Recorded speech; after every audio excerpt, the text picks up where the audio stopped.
올해 전 세계에서 발주된 대형 LNG 운반선은 16척이었습니다. 그중 14척이 한국으로 왔습니다. 나머지 2척조차 한국 회사가 인수한 미국 조선소에서 짓습니다. 숫자만 보면 참 싱겁습니다. 그런데 이 한 줄 안에는 나 같은 유럽의 선주가 수백억을 날려보내고 나서야 겨우 깨달은 이야기가 통째로 들어있습니다. 왜 세계에서 가장 까다로운 이 배만큼은 아직도 대부분 한국에서 만들어지는가? 그 답을 나는 아주 비싼 수업료를 내고 배웠습니다. 바다 한가운데서 배가 멈춰본 적 있으십니까? 제일 먼저 소리가 사라집니다. 밤낮 몸으로 느끼던 엔진의 진동이 뚝 끊기면 발밑의 강철이 갑자기 낯설게 느껴져요. 익숙하던 배가 한순간에 거대한 쇳덩어리로 변합니다. 17만 세제곱미터. 그 안에는 영하 163도로 얼린 천연가스가 실려 있습니다. 부피를 600분의 1로 줄여서 눌러 담은 아주 예민한 화물이죠. 그게 조금씩, 정말 아주 조금씩 데워지기 시작할 때 사람 목이 어떻게 졸려오는지는 겪어보지 않으면 모릅니다. 이건 그 며칠을 겪은 한 사람의 이야기입니다. 특정한 누구의 실명이 아니라 나와 같은 선택을 했던 유럽 선주들이 공통으로 지나온 길이라고 해두겠습니다. 부끄러운 길이지만 그래서 더 정직하게 말해보려 합니다. 처음의 유혹은 솔직히 달콤했습니다. 나는 3대째 배를 다뤄온 집안에서 자랐습니다. 우리 집 사람들에게 배는 곧 신용이었어요. 정시에, 안전하게, 약속한 항구에 그게 전부였습니다. 그런데 매 분기 이사회가 열릴 때마다 주주들은 늘 같은 걸 물었습니다. 왜 이렇게 비싼 조선소에만 배를 맡깁니까? 그 압박은 생각보다 무겁습니다. 숫자로 사람을 몰아붙이면 신념이라는 것도 조금씩 흔들려요. 그때 눈앞에 견적서 한 장이 놓였습니다. 한국 대형 조선소보다 배 한 척당 대략 5%에서 7% 저렴한 가격. 이건 2022년 중국 장난조선의 기술 책임자가 해운 전문지에서 직접 밝힌 숫자입니다. 낮은 인건비에서 나온 경쟁력이라고 그쪽에서 당당하게 말했죠. 5%. 별거 아닌 것 같습니까? LNG선 한 척 값이 수천억입니다. 몇 척을 한꺼번에 발주하면 그 5%가 건물 한 채 값이 됩니다. 나는 계산기를 두드리며 나를 설득했습니다. 요즘 조선 기술이야 세계적으로 다 평준화됐다는데 설마 저렇게 큰 조선소에서 지은 배가 가다가 서겠어? 그 한 문장이 내 인생에서 가장 값비싼 착각이 될 줄은 그땐 정말 몰랐습니다. 오해는 마세요. 중국 조선이 형편없다는 얘기가 아닙니다. 오히려 반대예요. 2024년 한 해에만 중국은 1억 톤이 넘는 신규 수주를 따냈고 전 세계 조선 물량의 절반을 넘겼습니다. 한 해 지은 상선이 2차 대전 이후 미국이 만든 전체 물량을 넘어섰다는 분석까지 나올 정도니까요. 벌크선, 탱커, 컨테이너선에서는 이미 압도적입니다. 그 기세에 나 같은 선주가 흔들린 건 어쩌면 당연한 일이었습니다. 다만 한 가지는 짚고 넘어가야겠습니다. 벌크선이나 컨테이너선을 잘 짓는 것과 영하 163도짜리 화물창을 잘 짓는 건 전혀 다른 문제라는 겁니다. 이건 척수를 축적한 경험이 몸에 배어야 하는 일이에요. 그런데 나는 그 차이를 견적서의 숫자 뒤에 슬쩍 숨겨두고 못 본 척했습니다. 아버지가 살아계셨다면 뭐라고 하셨을까? 그 생각을 애써 밀어내며 나는 서명을 했습니다. 계약서에 서명을 했고 배는 완성됐습니다. 여기까지는 괜찮았어요. 문제는 배가 바다로 나간 다음부터였습니다. LNG선은 일반 유조선이나 벌크선과는 완전히 다른 물건입니다. 영하 163도짜리 액체를 태평양 한복판의 파도 위에서 단 한 방울도 새지 않게 밀봉해서 수만 킬로미터를 나릅니다. 그 안쪽 벽에 들어가는 게 인바라는 금속이에요. 니켈을 36% 섞어서 극저온에서도 거의 늘거나 줄지 않게 만든 특수강입니다. 두께가 얼마인지 아십니까? 0.7mm, 손톱보다 얇습니다. 게다가 이 막은 한 겹이 아니라 두 겹입니다. 안쪽 막이 혹시라도 새면 똑같은 두 번째 막이 화물을 붙잡아두게 설계돼 있어요. 그 사이 공간은 질소를 계속 흘려보내면서 가스가 조금이라도 새는지를 24시간 감시합니다. 그렇게까지 해야 하는 배입니다. 이 배는 화물창 4개를 품고 있고 그 벽면 하나하나가 폭 50cm짜리 인바띠를 수없이 이어붙여 만들어집니다. 아무리 잘 지어도 화물은 매일 조금씩 데워지며 증발해요. 요즘 잘 만든 화물창은 그 증발률을 하루에 화물의 0.1% 안팎까지 눌러놓습니다. 이 0.1%를 지키느냐 마느냐에 몇 년에 걸친 운송 수익이 갈립니다. 배 한 척이 곧 정밀저울인 셈이에요.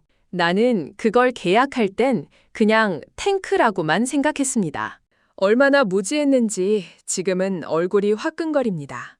이 얇은 판을 이어붙이는 용접선의 길이가 배 한 척에 무려 60km에 달합니다. 서울에서 평택까지 거리에서 그 60km 중에 머리카락만 한 결함이 단 하나라도 있으면 항해 도중 영하 163도의 가스가 새어나오고 극저온에 약한 일반 강철은 유리컵처럼 깨져버립니다. 그러니까 이 배는 잘 지으면 세상에서 가장 정교한 운송수단이고 잘못 지으면 언제 문제가 터질지 모르는 겁니다. 그 종이 한 장 차이를 나는 몰랐습니다. 실제로 그런 일들이 바다에서 벌어졌습니다. 2018년 6월 중국에서 건조된 한 LNG선이 호주에서 가스를 가득 싣고 중국으로 향하던 중 태평양에서 주기관이 멈췄습니다. 추진력을 완전히 잃은 배는 파푸아 뉴기니까지 예인됐죠. 다행히 인명피해도 기름 유출도 없었고 부품을 받아 수리한 뒤 다시 항해에 나섰습니다.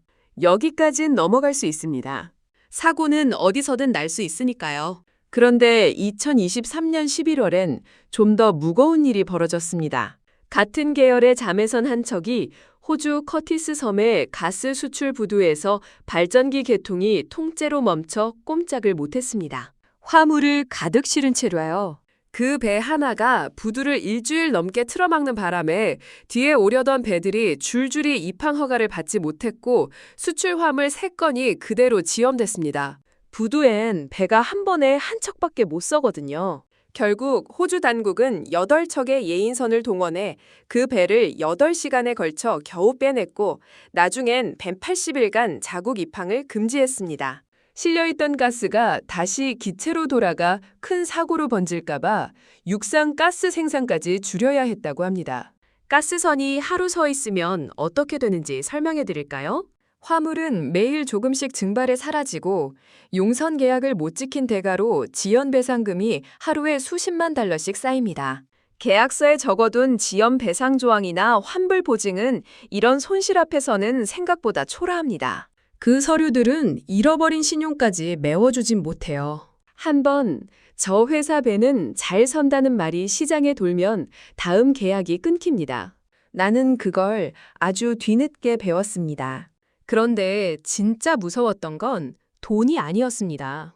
그 배에는 20명 남짓한 선원이 타고 있었어요. 누군가의 남편이고 아들이고 아버지인 사람들인. 만약 그 얇은 벽 어딘가가 극저온을 못 견디고 무너졌다면 나는 그들을 어떤 얼굴로 마줘야 했을까요?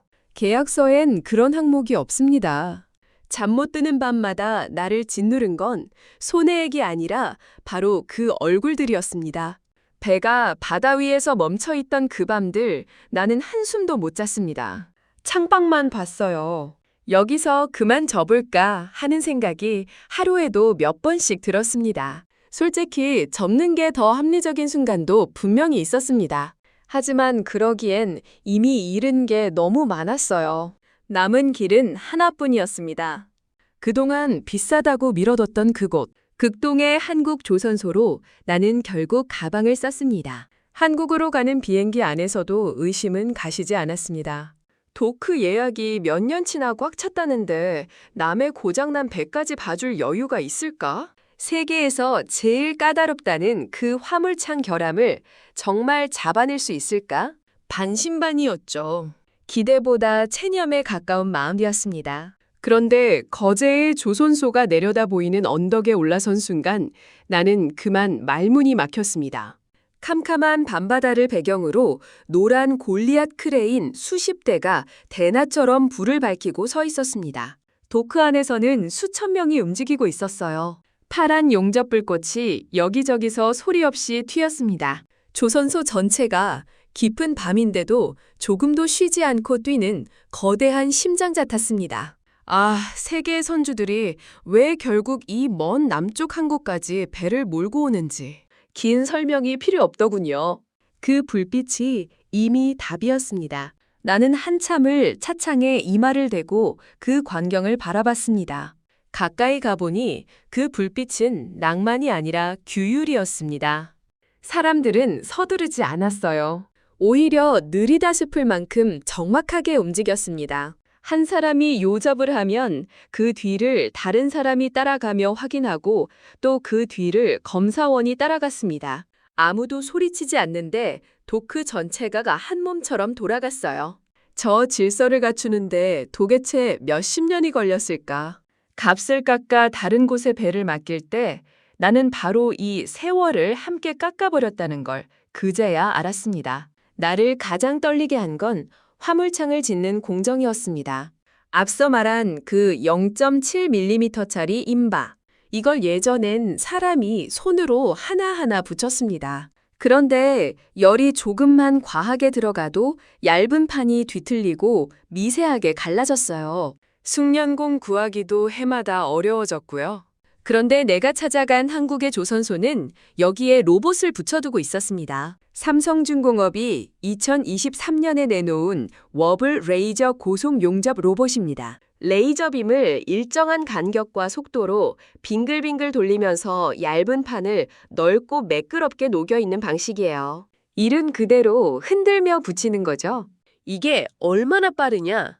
2m 길이 패널 하나를 기존 플라즈마 아크 방식으론 5분쯤 걸렸습니다. 이 로봇은 1분입니다. 최대 5배 빠른 거죠. 게다가 레이저 변위 센서를 달아서 판이 굴곡진 곳도 스스로 위치를 찾아 따라갑니다. 푸른 빗줄기가 강판 위를 슥 지나가면 손도 못 댈 만큼 얇은 이음매가 매끈하게 붙어나갔습니다. 처음 봤을 땐 여기가 공장인지 수술실인지 헷갈릴 정도였어요. 회사 측은 이 기술을 앞으로 초저온 액화수소 운반선에도 넓혀 쓰겠다고 했습니다. 그런데 나를 진짜로 안심시킨 건 로봇이 아니었습니다. 로봇이 지나간 자리를 사람이 다시 따라갔습니다. 돋보기를 들고 열화상 카메라를 들고 그 60km짜리 용접선을 한 뼘 한 뼘 되짚어보는 나이 지긋한 기술자들이었어요. 얼굴엔 오래 불꽃 앞에 선 사람 특유의 그을음과 주름이 있었습니다. 그런데 그 눈빛만큼은 수술대 옆의 집도이보다 더 엄했습니다. 통역을 통해 한 분이 이런 말을 하더군요. 여기서 머리카락 두께 흠집 하나 대충 넘기면 저 먼 바다에서 누군가의 아버지가 탄 대가 멈춥니다. 그건 내 양심이 허락을 안 해요.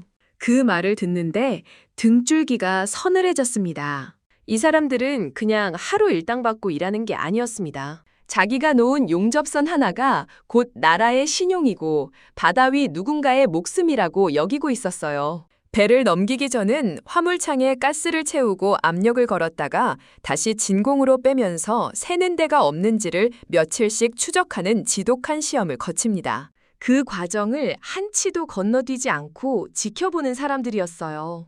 화물창을 처음 극저온으로 식힐 땐 강철이 스스로 오그라들며 내는 소리가 온 도크에 울립니다. 사람으로 치면 숨을 참는 순간이에요. 그 미세한 압력 변화 하나하나를 계기판에서 읽어내며 그들은 며칠 밤을 꼬박 세웠습니다. 누가 시켜서가 아니라 그래야 마음이 놓인다는 얼굴이었습니다. 그 모습을 보고 나서야 내 가슴을 짓누르던 파산의 걱정이 스르르 풀렸습니다. 이 정도로 짓는 배라면 내 선원들 목숨과 내 회사 자산을 지켜주겠구나. 그런 믿음이 그때 처음으로 단단하게 생겼습니다. 로봇의 속도와 사람의 눈, 그 둘이 겹쳐야 비로소 완성되는 신뢰가 있다는 걸 나는 그 도크에서 처음 봤습니다. 기계만으로도 사람만으로도 안 되는 자리였어요. 그런데 이 화려한 이야기 뒤에는 눈을 감아선 안 될 그늘도 있었습니다. 새벽에 함께 커피를 마시던 한국의 젊은 관리자들이 조용히 그 얘기를 꺼냈어요. 세계가 한국 조선을 치켜세우는 지금 이 순간에도 정작 현장은 그렇게 낭만적이지만은 않다고요. 겨울엔 살을 내는 바닷바람을 온몸으로 맞고 여름엔 도크 밑바닥 40도 열기 속에서 사람들은 납계를 맞추려고 밤샘 특근을 밥 먹듯 합니다. 젊은 사람들은 이제 이런 제조 현장을 점점 꺼립니다. 그래서 숭령공은 자꾸 나이 들어가고 그 빈자리를 메우는 일이 해마다 힘들어지고 있어요. 삼성이 그 용접 로봇을 만든 이유 중 하나도 사실 숙련된 용접공을 구하기가 그만큼 어려워졌기 때문입니다. 호황이라고 다 웃는 게 아니었어요. 납기를 맞추려 일감이 몰리면 그 부담은 결국 작은 협력업체들과 현장 사람들에게로 내려갑니다. 세계에서 가장 비싼 배를 짓는 곳인데도 정작 그 배를 만드는 손들의 하루는 여전히 고단했습니다. 나는 그 대비 앞에서 한동안 말을 잇지 못했습니다. 세계 1등이라는 타이틀 뒤에는 가족 얼굴도 며칠씩 못 보고 차가운 강철 바닥에서 밤을 새운 사람들의 땀이 고여 있었습니다. 허름한 간이 식당에서 한 나이든 노동자가 이런 말을 했습니다. 세상이 우리 기술을 칭찬해도 정작 우리 애들은 아버지가 조선소에서 땀 흘리는 걸 보고 자라려 하질 않아요. 그 쓸쓸한 한마디가 오래 남았습니다. 성공의 꼭대기에서 박수를 보낼 때 그 밑을 맨손으로 떠받치는 사람들의 상처까지 함께 봐주는 것. 그게 이 나라 조선과 오래 손잡는 진짜 시작이라고 나는 그날 생각했습니다. 우리가 대양으로 띄어보내는 저 눈부신 배는 실은 그 사람들의 밤으로 지어진 거니까요. 그리고 마침내 약속한 인도일이 왔습니다. 다른 곳들이 부품이 없다, 사람이 없다며 몇 달씩 날짜를 미룰 때 이 조선소는 약속한 바로 그날 완성된 배의 열쇠를 내 손에 쥐어줬습니다. 국제 규정에 따른 그 수많은 검사들, 화물창을 극저온으로 서서히 식히는 과정, 비상시 가스를 태워 압력을 낮추는 장치 점검, 갑작스러운 정전에서 다시 살아나는 시험까지. 단 한 번의 재검사 지시도 없이 통과했습니다. 나는 그 며칠을 내내 도크에 붙어 있었어요. 검사원이 계기판 앞에서 고개를 끄덕일 때마다 내 어깨에서 짐이 하나씩 내려가는 기분이었습니다. 마지막 항목에 합격 도장이 찍히던 순간 늙은 기술자 한 분이 나를 보며 그저 씩 웃었습니다.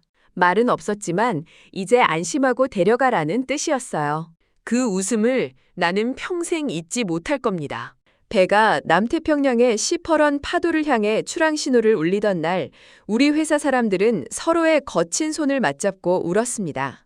회사를 통째로 삼킬 뻔했던 그 검은 파도가 그제야 저 멀리 물러갔거든요.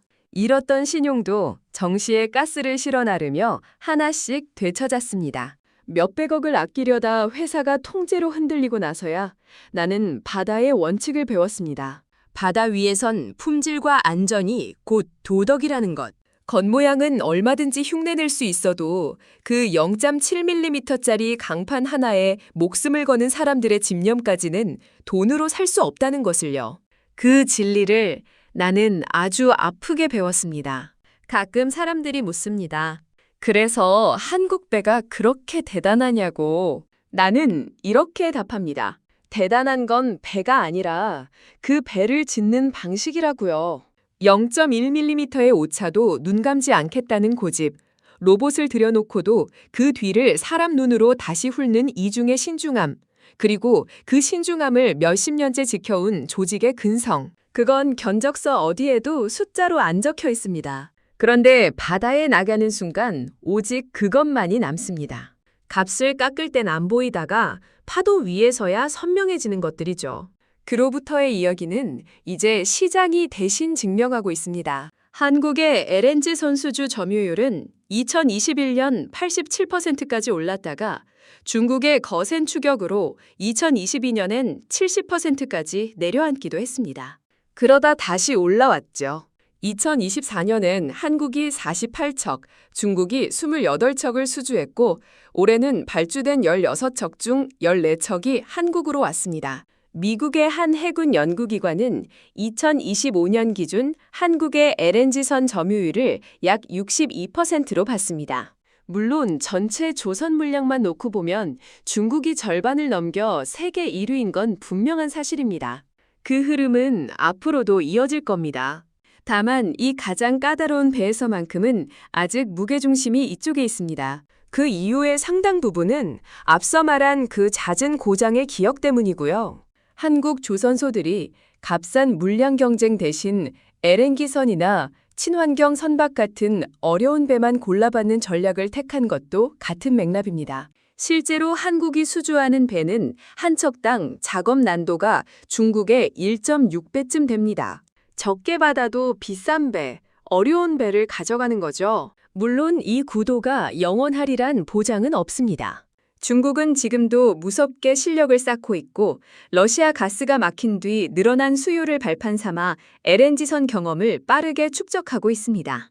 미국의 그 연구기관조차 중국이 품질과 생산 능력을 개선하며 격차를 좁히고 있다고 짚었어요. 다만 아직은 핵심 부품의 자립도나 오래 배를 세워본 경험에서 차이가 남아있다는 진단이 함께 붙습니다. 새로 짓는 배 가격을 나타내는 지표도 몇 년째 높은 수준이라 어려운 배를 잘 짓는 곳의 몸값은 당분간 쉽게 떨어지지 않을 겁니다. 세계의 선주들이 왜 더 비싼 값과 3년 넘는 대기를 기꺼이 감수하며 한국 남쪽의 작은 도크로 배를 몰고 오는지 이제 이 바닥 사람들은 그 답을 압니다. 나 역시 수백억을 잃고 나서야 그 줄에 다시 섰습니다. 돌이켜보면 내가 산 건 배 한 척이 아니었습니다. 밤바다를 대나처럼 밝히던 그 도크의 규율, 얇은 강판 앞에서 숨을 죽이던 사람들의 눈, 약속한 날짜를 하루도 어기지 않선 조직의 자존심. 나는 그걸 산 겁니다. 처음엔 그게 왜 비싼지 이해하지 못했어요. 지금은 압니다. 세상엔 싸게 사면 반드시 더 비싼 값을 치르게 되는 물건이 있다는 것을. 바다 위의 배가 바로 그런 물건입니다. 당신의 배가 성남바다 한복판에서도 엔진을 멈추지 않기를, 선원들의 목숨과 수억 달러의 화물을 무사히 한국까지 데려다 주기를 정말로 바란다면 답은 결국 하나로 모입니다. 0.7mm의 얇은 강철에 사람의 양심을 한 뼘 한 뼘 새겨 넣는 그곳. 바로 그 도크에 당신의 배를 맡기는 것입니다. 오늘 이 이야기가 마음에 남으셨다면 구독과 댓글로 함께 해주세요. 다음엔 또 다른 바다의 이야기를 과장 없이 정확한 사실 위에 담아 찾아오겠습니다.